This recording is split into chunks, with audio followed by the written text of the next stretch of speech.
In this episode, once again, we speak to Darryl Stickel.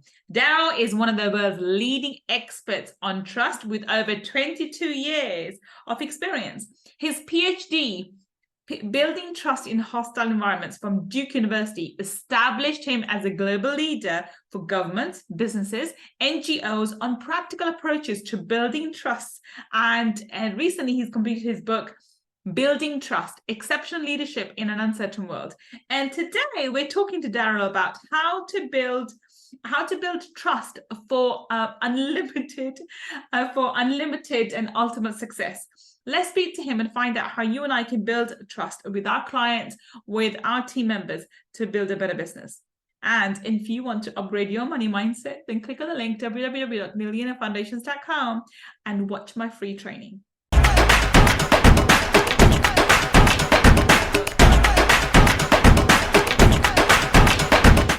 Welcome. This is Gull Khan, your money mindset expert. And guess what? I have once again the amazing, the wonderful, the actually absolutely stupendous, brilliant person I've ever met, Darryl Stickel. Welcome, Darryl. Hey, thank you for having me. It's such a joy to hang out with you.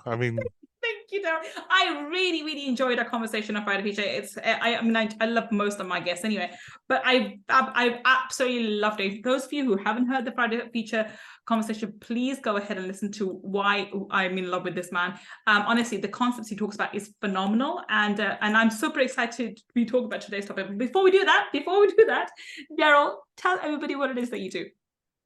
So I'm one of the world's leading experts on the topic of trust, and I teach people how to actually build trust and build stronger relationships. And that leads me on to today's topic, which is how to build trust for the ultimate success. So, Darryl, we had a fascinating conversation on Friday, and we talked about how trust is so important, and this is why you're teaching it. So tell us, how do we start building trust? You talk about different levels. Can you talk us through, Sure. What is the process? So I believe that the definition for trust is, so a big part of the challenge is awareness. Right. So having a shared understanding of what trust is and then how it works. And so I'm going to walk through, I'll tell you about the definition that I use and then how it fills out the model that I use. And my aspiration is that people leave this podcast with some things that they can try to actually strengthen their relationships right after they listen to it. Right. So trust is the willingness to make yourself vulnerable when you can't completely predict how someone else is going to behave. Right. And there's elements of uncertainty and vulnerability in that definition. And so for me, we ask ourselves two fundamental questions. The first question is, how likely am I to be harmed if I trust this person? And that's perceived uncertainty. The second question is, if I'm harmed, how bad's it going to hurt? Which is perceived vulnerability. Right. And so we've got uncertainty times vulnerability gives us a level of perceived risk. Right. Now, each of us has a threshold of risk that we're comfortable with. Some are more trusting than others, some are less so. But for each of us, there's this threshold that we're comfortable with. And if we go beyond, if our perception of the risk goes beyond that threshold, we don't trust. Yes. If we're beneath it, then we do. And so building trust becomes actually a fairly simple matter of understanding, where does uncertainty come from and how do I take steps to reduce it? Where do perceptions of vulnerability come from and how do I take steps to help people manage that so that we stay below that threshold? And if we think about, early relationships, we've got high levels of uncertainty, which means we can only tolerate a small range of vulnerability. As that relationship gets deeper, the range of vulnerability we can tolerate starts to grow. Yeah. In our deepest relationships, we've got really small ranges of uncertainty about the other person, which means we can experience huge ranges of vulnerability with them. And this is, if we think for a minute about our kids, I'm never more vulnerable than when it comes to my sons, which means that I can't tolerate a lot of uncertainty without getting really squirrely and uncomfortable. Yeah. And so my choices are to either try to micromanage them and control their behavior, which is destructive and damaging, or to actually get them to start sharing information with me in a way that makes me more comfortable. And so when I have that conversation with my sons and I say, I'm never more vulnerable than when it comes to you. I can't tolerate a lot of uncertainty. And so when you don't come home and I don't hear from you, the worst case scenarios start running through my head, and it's really hard on me. And so they start to realize, okay, I need to include Dad in conversations. I need to share information with him so that he's more comfortable. Now, after we make that trust decision, we have perceived outcomes, and we interpret the world through stories. So you and I could have exactly the same experience and have a dramatically different perception of what just happened. Yeah. And so there are a couple of levers that we can pull within perceived outcomes. We can talk first about what a good outcome looks like. We can be thoughtful about creating a shared narrative. We can set criteria, right, for what good looks like. Our perception of the outcome then feeds back into our next interaction with each other and updates us. In the middle of all this is our emotional states, whether we like or dislike somebody else. So most of the trust research treats people like rational actors.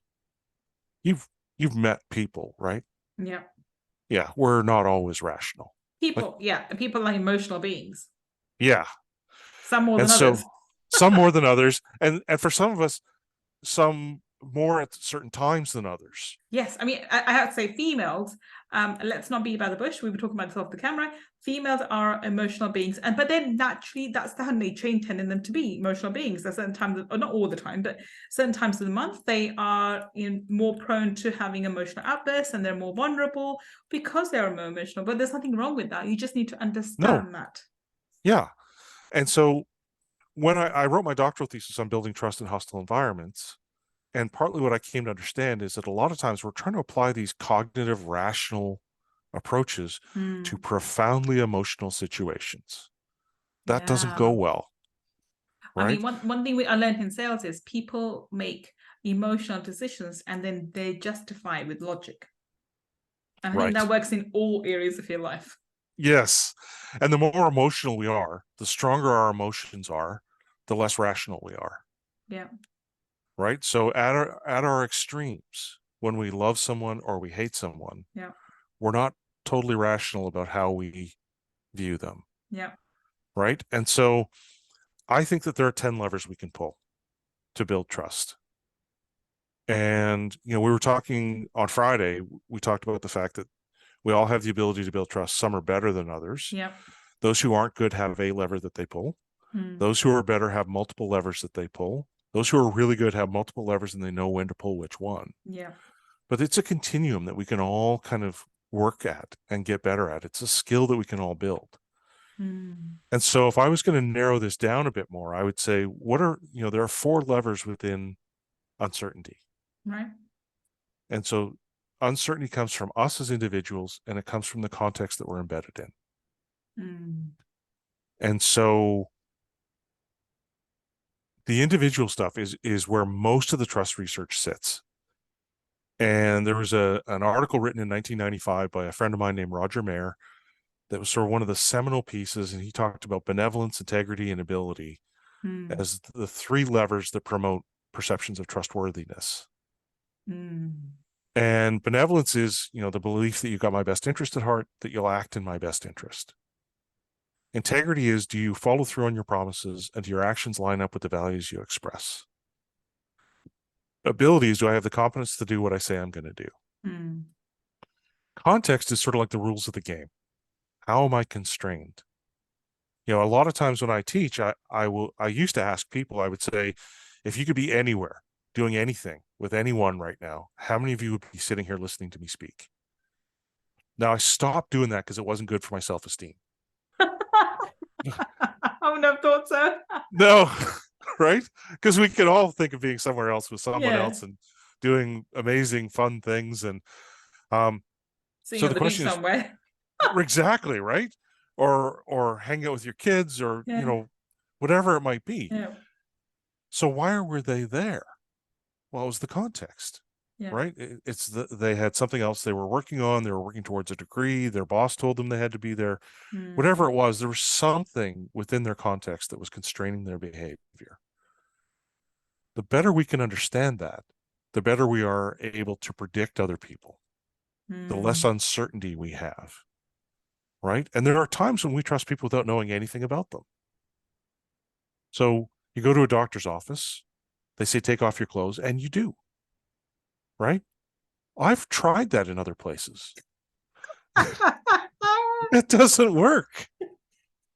Surprisingly. Yeah. And let's take that example for a moment. We've got two people, and the doctor walks in with a white coat and a stethoscope and pulling on a pair of latex gloves and says, take off your clothes. Well, let's shift that from the doctor's office to a gas station restroom. It goes from credible to creepy in a heartbeat. Yes, literally. Right? Yeah. And so context has a powerful impact on how we perceive others, particularly before we get to know them. Right? And so we need to understand. Can I interject something here? So of course. So I mean, one of my businesses, obviously I'm a mindset coach, a money mindset coach specifically.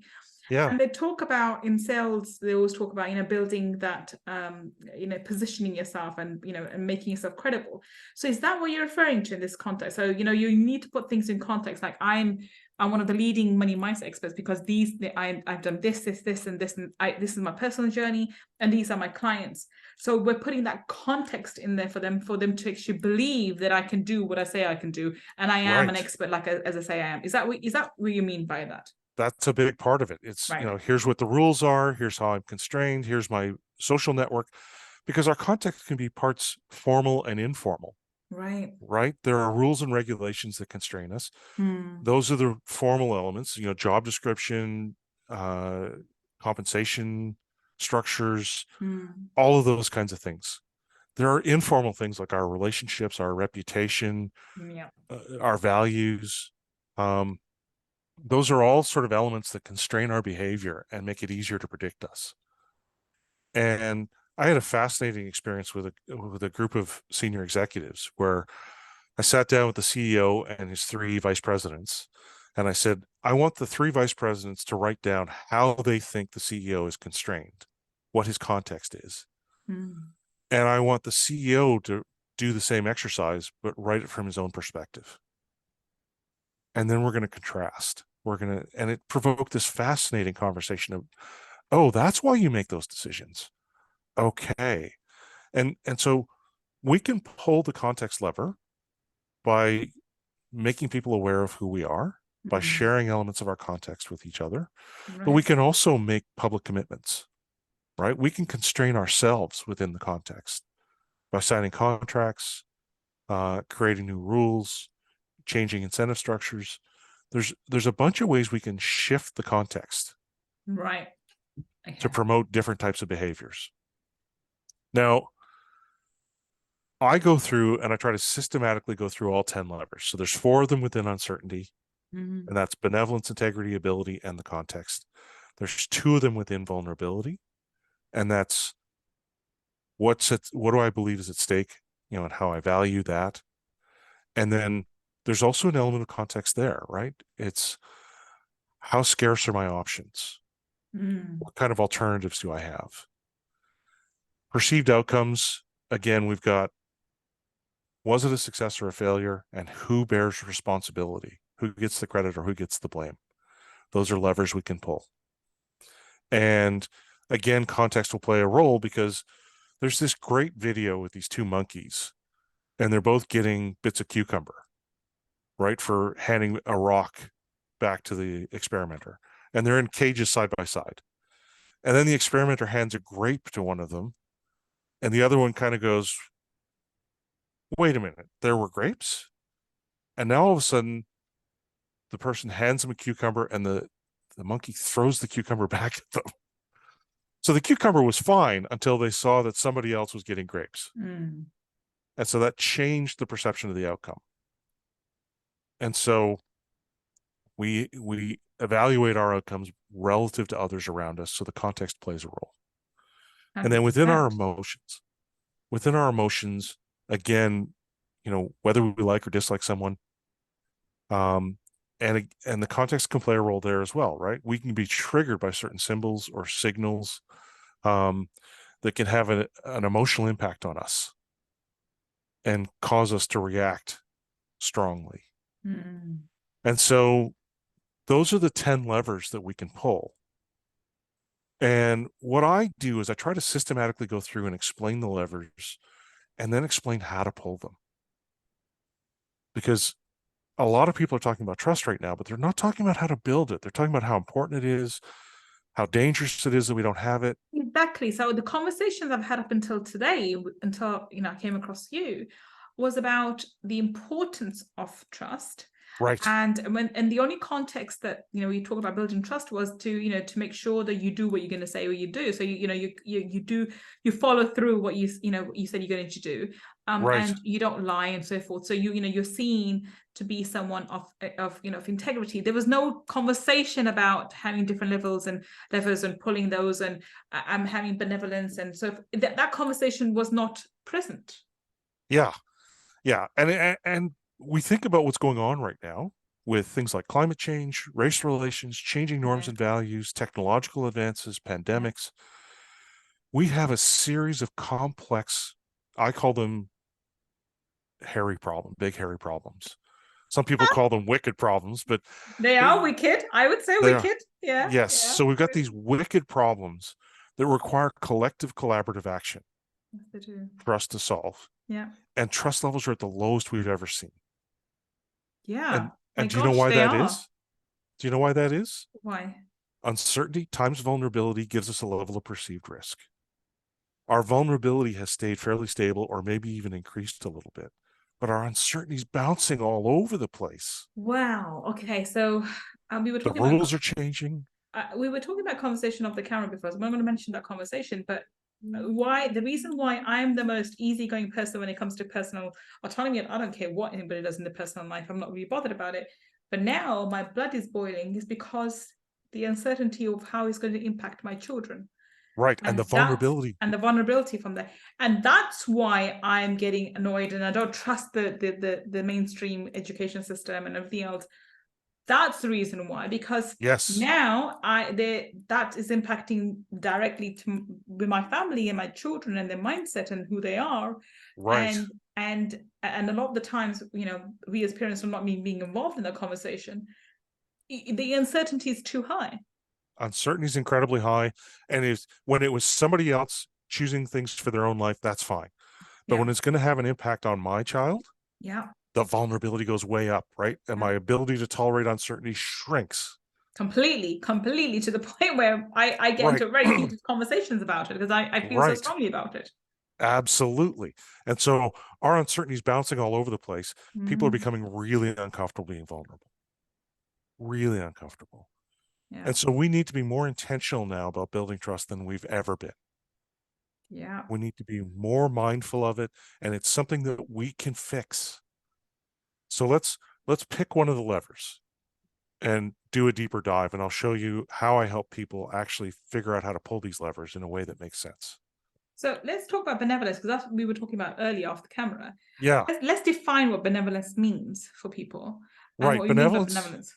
It means having someone's best interest at heart. Right. And one of the examples I use is a babysitter, right? I believe that if I hired a babysitter to watch my kids, that they would still be there when I got back, even if they got a better offer while I was away. Yeah. Right. So somebody calls them and says, "What's Darryl paying you? $10 an hour? I'll give you 12." I believe that they would not hang up the phone and say, "Later, kids, gotta go." Yeah. And so benevolence is a lever that seems to be more resilient than most as well, right? Because what makes excellence feels like a moving target right now. What makes a great leader now is not the same thing that made a great leader 10 years ago. Integrity is getting harder because things are moving so fast. Things are changing so quickly. I think that's really, really important, because I think that's you've hit the nail on the head, because we don't know who to trust anymore because there's so much false propaganda out there. Social media has and we forget the old, because I don't listen to news, and I haven't for years. the news, either radio or otherwise, or paper or TV. However, even social media, there's so much propaganda about this is good for you, that's not good for you, this is happening, that's not happening. We are Right. not aware of what's the truth and what's the false anymore. It's all been amalgamated into this one gooey rubbish. And so even Google, you can go and do a search and there's 10 different versions come up on the same topic. Right. We don't know the woods from the trees anymore. We just don't know, Right. causing uncertainty. Causing massive uncertainty. And so benevolence is the lever that seems to be more resilient. Right. And when I ask parents, when I'm working with parents, who here has their kids' best interest at heart, all the hands go up, right? And when I flip the question and say, how many of your kids would say that, it's about a third. Yeah. And partly it's a problem of us not communicating effectively and not. And so imagine someone's walking past, you and I are having a lovely dinner, and I'm about to start eating dessert. And they stop and they say, oh my God, Darryl, you're not really going to eat that, are you? Their heart is absolutely in the right place. They are benevolent. Their intentions are pure. That's not how I hear it. No. Right? Because what they don't realize is that this body doesn't just happen, right? There's years of neglect. Yeah. There's been a series of really bad decisions made, and there will be more, right? Yeah. And so partly it fails because they haven't included me in the conversation. So what I do is I help people develop a template for how to have a conversation around benevolence. And this is what it is. You're going to go tomorrow and you're going to have a conversation with someone you pick. And you're going to say to them, I was talking to this crazy Canadian, this guy, Darryl, and he was talking about trust. And he said that that there's these 10 different levers and one of them is benevolence, right? Big word. It really means that I care about somebody, that you show care and concern for someone else. And I think I do that, but it doesn't always seem to land that way. Have you ever experienced that? And the other person's going to go, oh God, yes. Right? They will either have seen it or have experienced it themselves when they were trying to do something that was good for someone else, and it wasn't interpreted that way. And so you're then going to narrow the funnel a bit more, and you're going to say, have you ever had somebody really have your back? Like really, you were just confident that they were benevolent, that they were out for your best interest. And they're going to go, yeah. So tell me about that. What did they do? What did it look like? How did it feel? And now we're priming them and we're getting tips from them about what benevolence actually looks like for them. And we're starting to narrow the focus. And then we narrow it down even further and we say, what does success look like for you? How do I help you get there? What would it look like if I was benevolent to you? And now we've uncovered this nugget that we can take and be transparent with. And so if it's a leader that's having this conversation with their subordinate, and imagine their subordinate says, I'd like to get promoted. Okay, well, for me to promote you, you would have to start showing me that you've got the skills for that next level. That means that I'm going to hold you to a higher standard than I've been holding you. That means my expectations are going to go up. That means I'm going to start giving you more opportunities to grow and develop, which means you're going to make mistakes. And I'm going to have to, coach and advise and help you through that process. But you're also going to need to step up more within the organization because I'm going to need to be able to justify that promotion. And there are other stakeholders involved. And so you're going to have to, people are going to need to be more aware of you and the work that you're doing. You're going to see more scrutiny. That's what your expectation should be. And that's what benevolence looks like. And so this is how we start pulling that lever. It doesn't mean being nice all the time. It means people having that mindset of, you're doing this to help me get better. You're doing this to help me succeed. And part of the reason we have challenges with our kids is because we're on different timelines. Yeah. Right? We're thinking about tomorrow, next week, next month, next year, 10 years down the road. They're thinking about right now. And so to get the permission to talk to them about the future, we have to help them be successful in the moment. And so we have to figure out, what does success look like for you right now? How do I help you get there?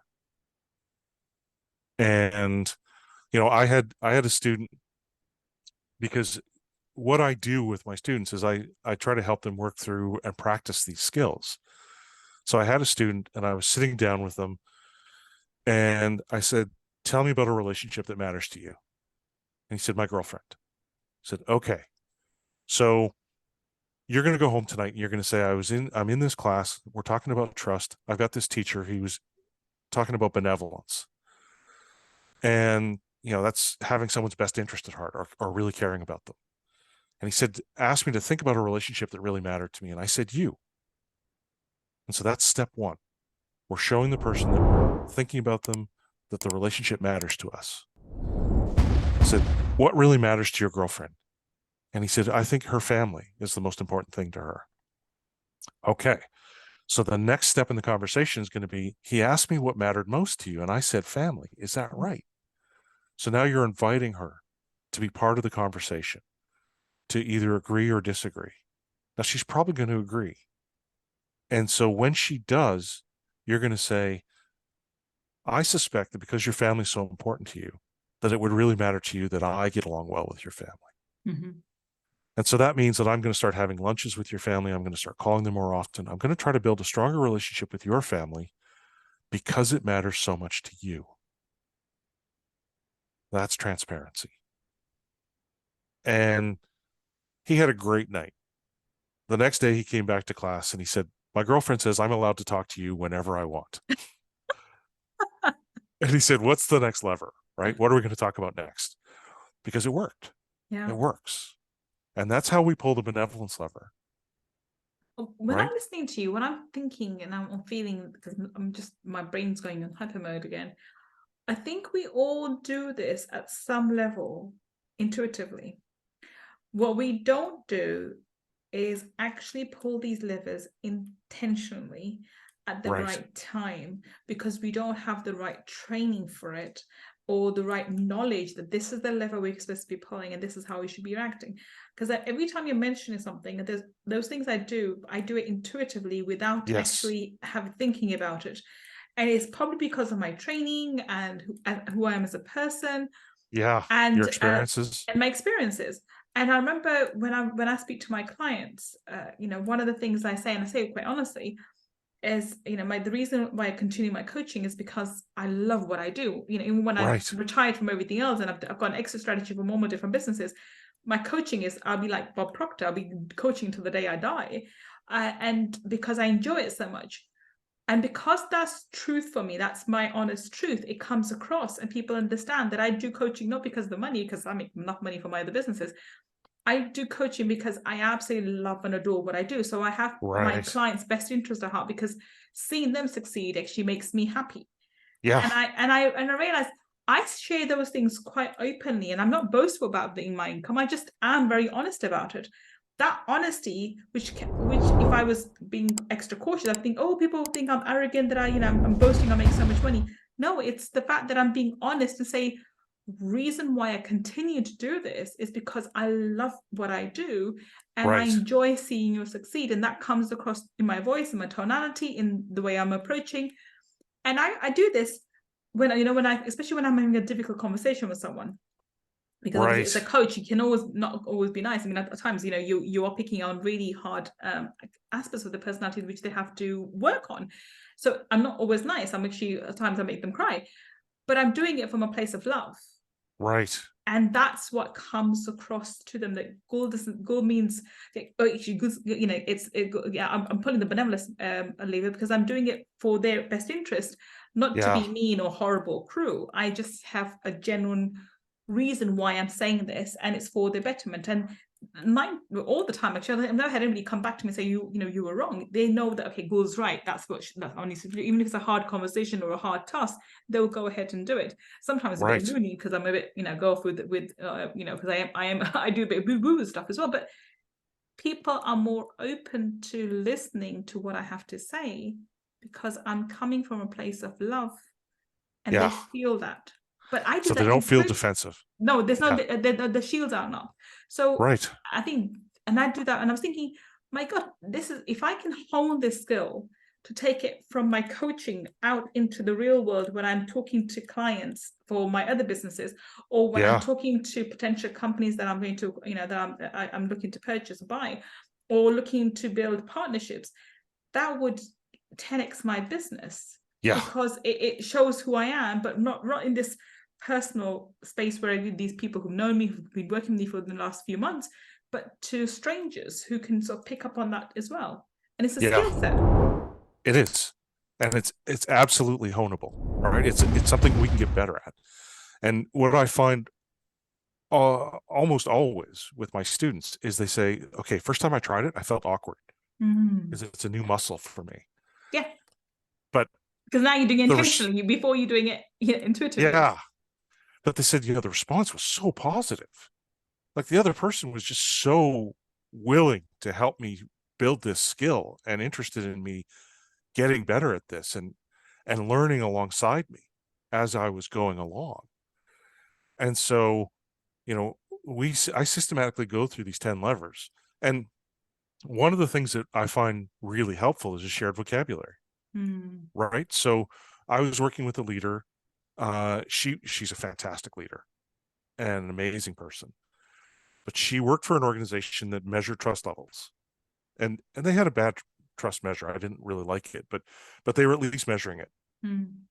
And the score went from negative 100 to positive 100. She got a 13 with her team. And her leader said to me, this is something we take really seriously. We need you to help her out.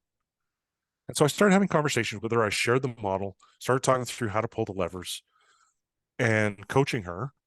But then we sat down with her team and I said, here's what benevolence is. Now, what are your best interests?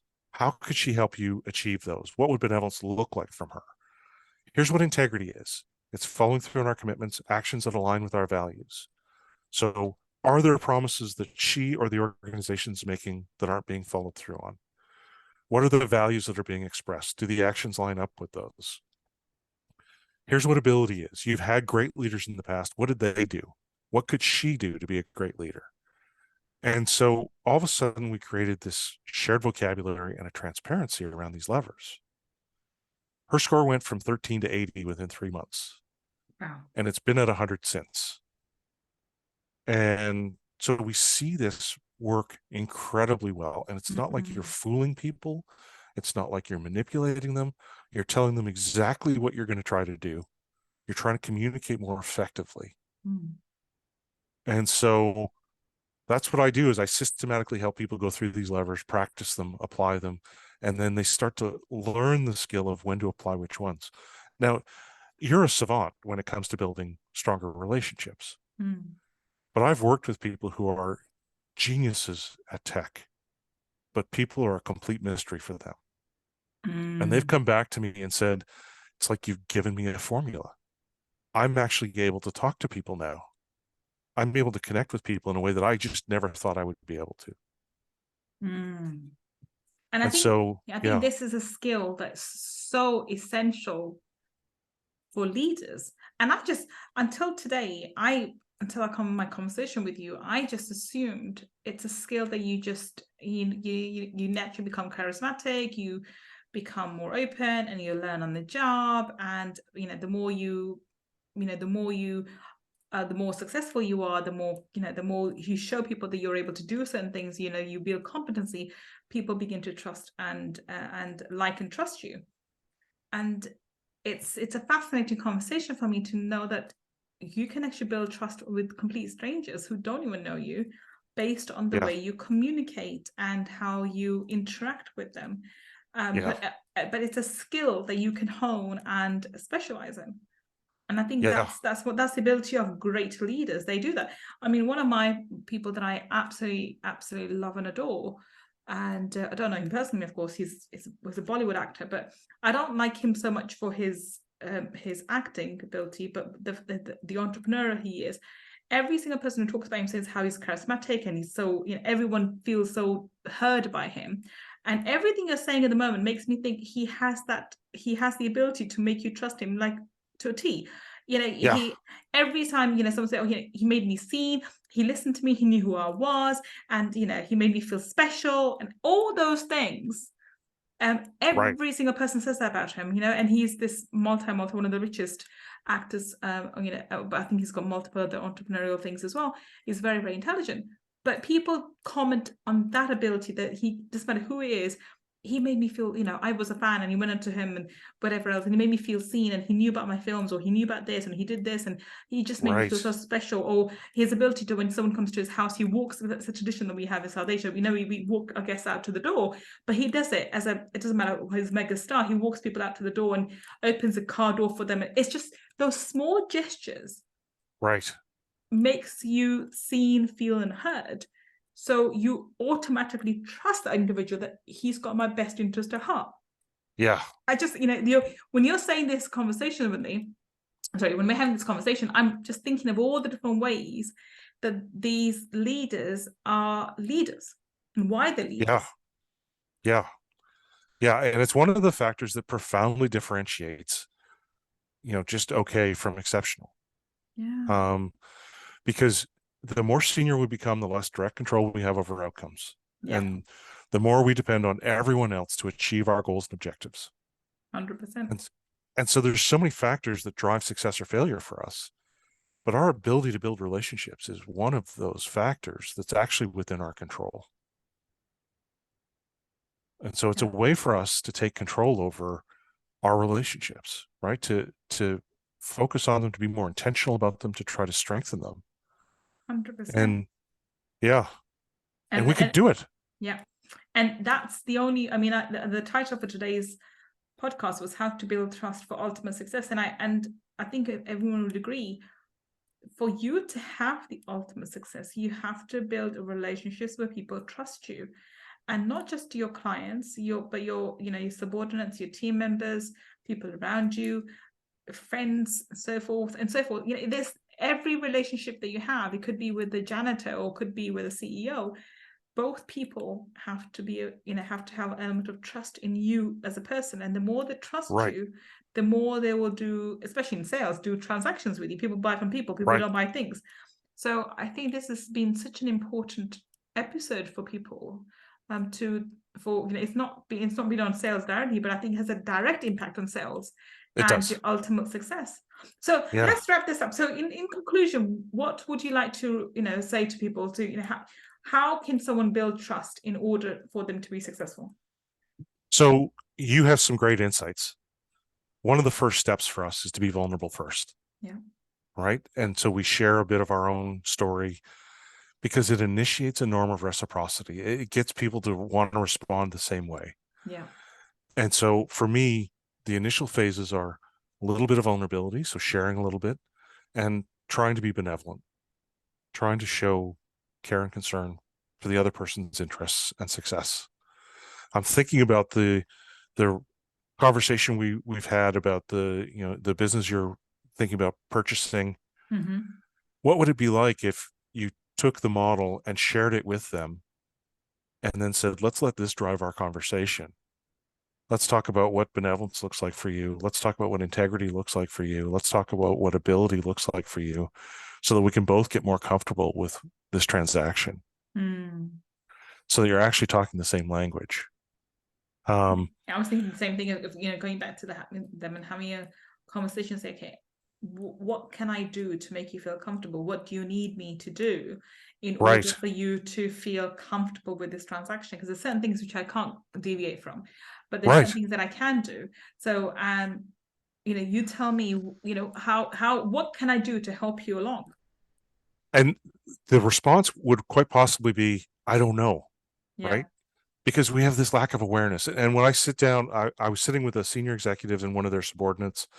I said, what would benevolence look like from her to you, from the leader to you? And they both just looked at each other and went, I don't know. And I said, well, wait a minute. You were just talking about how much you love to travel and you work for a global organization.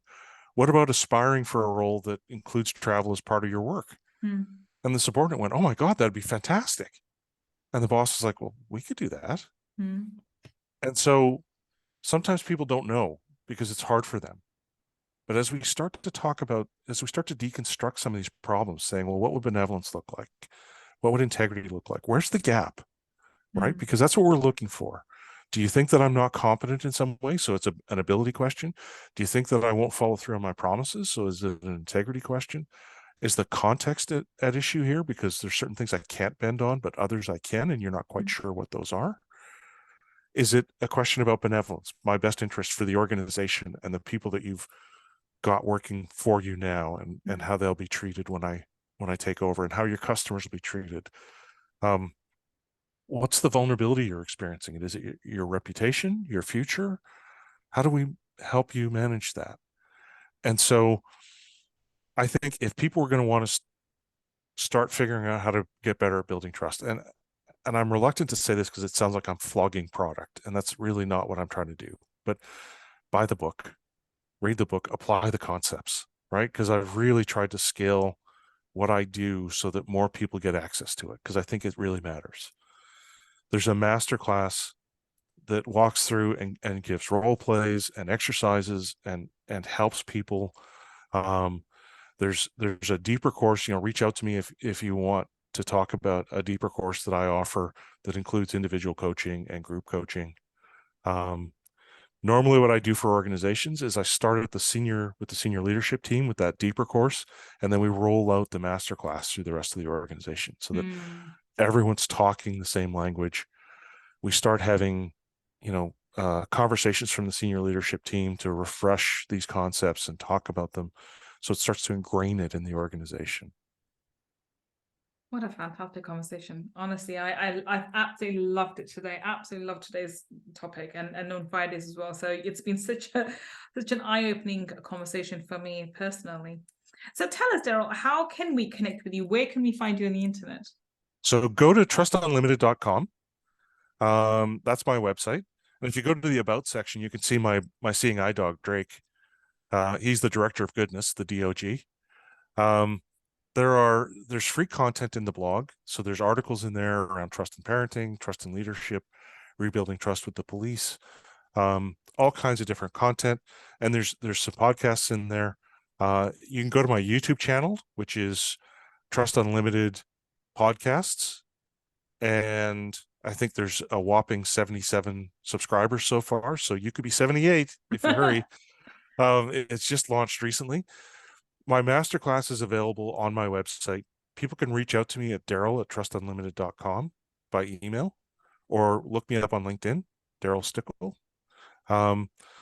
And I want to be helpful. My aspiration is no less than making the world a better place. So I would love it if people would want to join me on that journey. Fabulous, wonderful. So if you are listening to us on the podcast, then the links that Darryl just mentioned would be in the show notes. And if you're watching on YouTube, then down below in the description section, we'll have the links for Darryl too. Do check him out. I think he's fabulous, and I'm sure you'll agree after today's conversation too. Well, thank you so much for joining us today, Darryl. We've had a fabulous conversation, and I'm sure many people would get a lot of value from it and probably learned something new. I know I certainly have. So thank you so much. Thank you. And thank you for listening to me and Darryl today on Money Talkies. I will be back with another amazing guest, finding out how you and I can build a better business. Until the next time, this is Gull Khan signing off. Take care and bye for now.